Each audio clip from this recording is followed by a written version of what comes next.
చిలుకూరు బాలాజీ దేవస్థానం ప్రధాన అర్చకులు రంగరాజన్ మీద జరిగిన దాడిపై సీఎం రేవంత్ రెడ్డి స్పందించారు. రంగరాజన్ మీద కొందరు దుండగులు దాడికి పాల్పడిన ఘటన నేపథ్యంలో సీఎం రేవంత్ రెడ్డి పరామర్శించారు. సోమవారం ఫిబ్రవరి 10న రోజున సాయంత్రం రంగరాజన్కు స్వయంగా ఫోన్ చేసి మాట్లాడారు. దాడికి సంబంధించిన వివరాలు అడిగి తెలుసుకున్నారు. ధైర్యంగా ఉండాలని, ప్రభుత్వం నుంచి పూర్తి సహకారం ఉంటుందని తెలిపారు. ఏ సమస్య ఉన్నా ప్రభుత్వం దృష్టికి తీసుకురావాలని, ఖచ్చితంగా చర్యలు తీసుకుంటామని హామీ ఇచ్చారు. నిందితులను పట్టుకుని కఠినంగా శిక్షిస్తామని తెలిపారు. ఇలాంటి దాడులను సహించేది లేదని, దాడికి పాల్పడిన వారిపై కఠిన చర్యలు తీసుకోవాలని పోలీసులు ఉన్నతాధికారులను ఆదేశించినట్టు సీఎం రేవంత్ రెడ్డి తెలిపారు.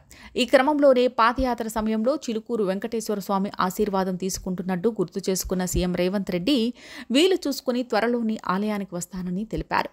అంతకుముందు ఈ దాడి ఘటనపై మంత్రి దుద్దిళ్ల శ్రీధర్ బాబు కూడా స్పందిస్తూ తీవ్రంగా ఖండించారు. రామరాజ్యం పేరుతో దాడులు చేసే వారి పట్ల ప్రభుత్వం కఠినంగా వ్యవహరిస్తుందని మంత్రి హెచ్చరించారు. ప్రముఖ పుణ్యక్షేత్ర ప్రధాన అర్చకుడిపై దాడి చేయడం హేయమైన చర్య అని ఆగ్రహం వ్యక్తం చేశారు. రామరాజ్యం పేరుతో రౌడీజం చేస్తూ అరాచకాలకు పాల్పడుతున్న వారిని ఉపేక్షించేది లేదు అని మంత్రి వార్నింగ్ ఇచ్చారు.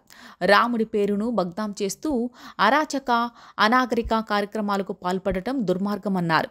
ఇది క్షమించరాని నేరమన్నారు. రాముడి భక్తుల మనోభావాలను దెబ్బతీసే చర్యగా పేర్కొన్నారు. ఇదిలా ఉంటే రంగరాజన్పై దాడి కేసులో ఇప్పటికే ప్రధాన నిందితుడిగా భావిస్తున్న వీర రాఘవరెడ్డిని పోలీసులు అరెస్ట్ చేశారు. అంతేకాకుండా వీర రాఘవరెడ్డి అనుచరుల్లో 7గురిని వేర్వేరు ప్రాంతాల్లో పోలీసులు అదుపులోకి తీసుకుంటున్నట్టు తెలుస్తోంది. మొత్తం 20 మందికి పైగా దాడికి పాల్పడగా మిగతా నిందితుల కోసం రాష్ట్రమంతా గాలిస్తున్నామని మెయినాబాద్ పోలీసులు తెలిపారు.